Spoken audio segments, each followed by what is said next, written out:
지난 편에서는 9살 유섬이 처자가 산청군청에 의하여 이름이 빼앗긴 조선의 참된 명의 유이태가 인수를 펼쳤던 홍역치료 발상지 경호강가의 생초면 신열리 앞 역참로 옛 3번 국도를 지나갔습니다. 9살 유섬이 처자는 고향 완주군 이서면 남계리 초남이에서 거제 송고까지 320km의 절반 안 된 150km를 걸어왔습니다.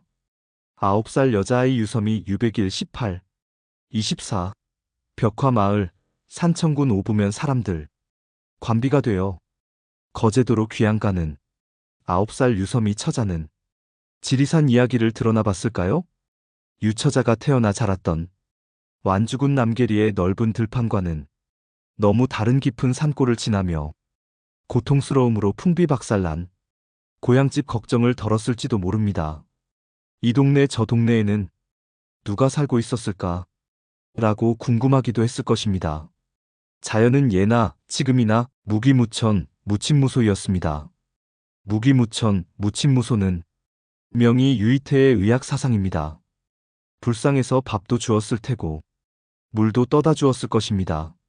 사람이 살았다면 곁으로 오면 품어주고 떠나가면 놔주었습니다. 너무 다른 세상을 살아온 순례자는 잠시 옛날 유백일 생각을 잊었습니다. 현실의 모습도 안타까웠습니다. 내 고장의 위인은 놔두고 허구 인물의 동상 세워서 제사까지 지내는 모습이 이해되지 않았습니다. 신문기사에 나온 태어나지도 않은 버들류 류이태 제사 지내는 이야기 해보겠습니다.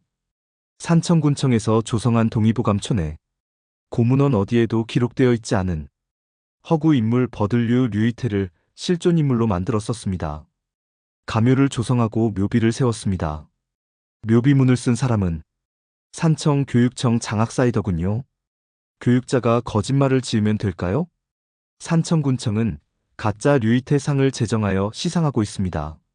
매년 산청 한방축제 때 산청군에서 힘을 쓰는 사람들이 허구 인물 류이태 동상 앞에 모여서 절을 하고 술잔을 올리는 제사 지내고 있습니다.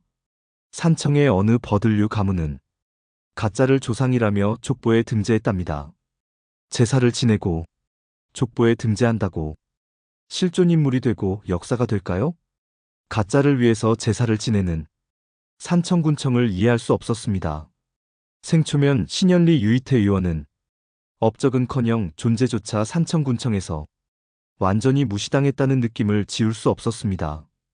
의료 서비스가 커다란 도시에 비해 열악한 곳이라면 유이태의 무기무천, 무친무소 사상이 의료 서비스 확대를 주장하는 근거가 될 텐데 경호강이 산줄기에 따라 S자로 구불거렸습니다. 둘러보면 지리산이 거대하게 가로막아 강이나 주변이 왜소하기조차 했습니다. 경호강을 막은 자잘한 산자락은 물길에 깎여서 바위 절벽이 되었습니다. 구비를 감돌아 흐르는 물 흐름이 빠르지도 느리지도 않아 래프팅에 좋은 조건이었습니다. 2015년 새로 3번 국도를 만들기 전까지 사용했을 옛길을 따라 걸었습니다. 대포리로 가는 다리 옆을 지나 도로 공사 중인 언덕을 오르면 방곡천을 건너는 새로 만든 3번 국도에 육교가 있었습니다. 그 육교 밑으로 1026번 지방도로가 북동쪽 산속을 파고듭니다.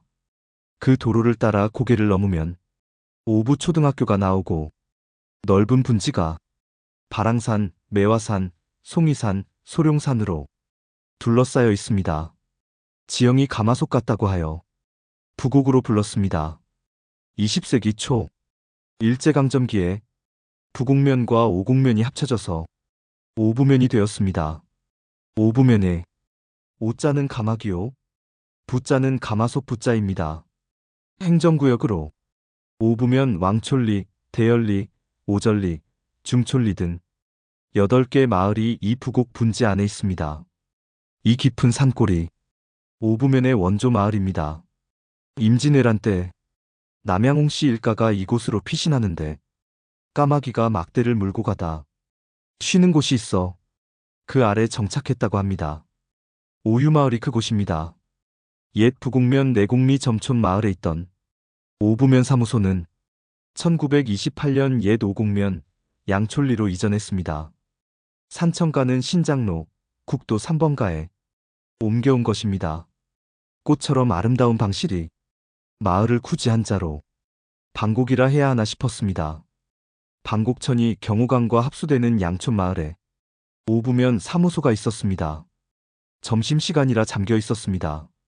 건물 밖 화장실이 깨끗했습니다. 양촌 마을은 배산 임수의 명당이라고 했습니다. 소가 누워 자는 형상이라 하여 며느리라 했는데 매너리라고 하는 이들도 있습니다. 여흥민 씨 참봉공파 집성촌입니다. 여흥민 씨는 본이 하나뿐이며 명성황후는 파가 다르지만 동본입니다. 양촌은 유학자를 배출한 마을입니다. 마을 안쪽 경호강가에 매란정사가 있습니다. 이 건물은 여흥민 씨 쌍매연 민재연 1632-1720을 기리는 쌍매정이 있었고 낡아서 헐었습니다. 이어 지었던 관란제 민홍석 1685-1772 건립한 관란제를 또 허물고 다시 지어 매란정사라 부르고 있었습니다. 쌍매정의 매자와 관란제의 란을 따서 매란이 되었습니다. 이 건물은 두 줄로 방을 배치하여 독특하다고 했습니다. 이곳에서 바라보이는 주변 경관이 참으로 아름답다고 했습니다. 양촌마을에서 방곡천을 건너면 음촌마을이 됩니다. 같은 경호강 골짜기에 음양이 마주보고 있었습니다. 해가 잘 드는 양촌마을은 남향이고 해 그늘에 가리는 음촌마을은 서향이라 겨울이 좀 추워 보였습니다. 음촌마을 앞 경호강, 음촌마을 경로당 옆길가의 길이 20여 미터 높이 3미터의 멋진 벽화가 있습니다. 고려말 충신 미남부 선생 비석 뒤에 농부화가 공영석, 서원정 씨 부부와 아들 공민성 씨가 3개월 걸려 그린 것입니다. 벽화의 오른쪽 부분에 지리산 왕산 만경대, 가운데는 경호강, 왼쪽에는 미남부 선생의 대포서원을 배치했습니다. 이 그림 때문에 고려말 충신 예의판서 미남부 선생이 현대로 소환되었습니다. 미남부 선생은 고려말 조선 건국에 반대하여 두문동에 들어간 72연 중 한 사람이었습니다. 후일 산청군 생초면 대포리에 숨어 살면서 매년 개경을 바라보면서 절을 하였고 아이들을 가르친 곳에 대포서원이 섰습니다. 음촌마을 벽화를 그린 부산 출신 공영석 씨 가족은 대표적인 귀촌 케이스입니다. 오부면은 산골입니다.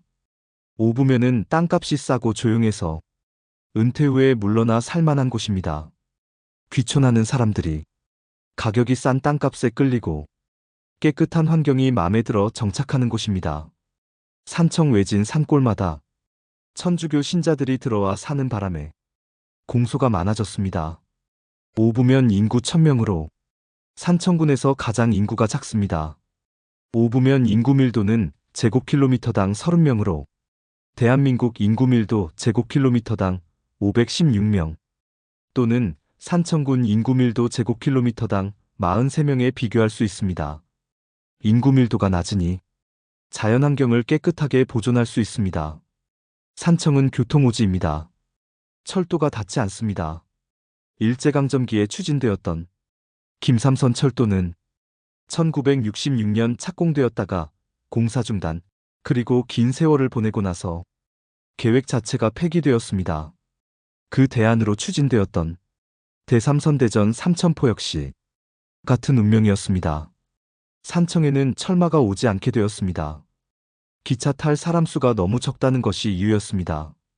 그렇다고 인구가 늘어날 가능성도 별로 보이지 않으니 투자 가치를 상실했습니다.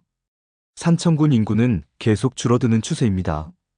산청군 인구 3만 4천 명입니다. 산청읍 인구 6,700명. 미세하게 줄어드는 추세입니다. 산청군 주민 평균 연령은 56.3세입니다. 전국 평균 연령 43.8세보다 월등하게 높습니다. 70년대에 700명이던 오부초등학교는 현재 30명이 안 됩니다. 다들 늙었고 젊은이들은 떠났습니다. 귀촌으로 증가하는 인원보다 죽거나 떠나는 사람 수가 더 많다는 뜻입니다.